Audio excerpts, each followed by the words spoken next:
आप देख रहे हैं LN न्यूज।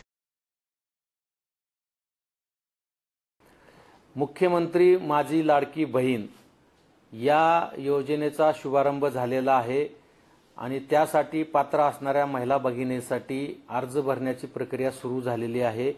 त्यामुळे उत्पन्नाचे आणि रहिवासी दाखले प्राप्त करून घेण्यासाठी सेतू केंद्रावर महिला भगिनींची खूप मोठ्या प्रमाणामध्ये गर्दी होत आहे।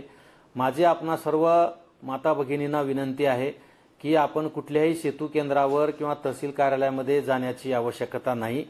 आता उत्पन्नाचा दाखला आणि रहिवासी दाखला सुद्धा काढण्याची आपल्याला आवश्यकता नाही।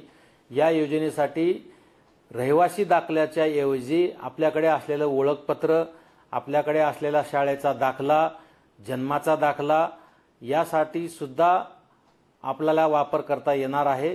त्यामुळे रहिवासी दाखला काढण्यासाठी कृपा करून आपण गर्दी करू नका।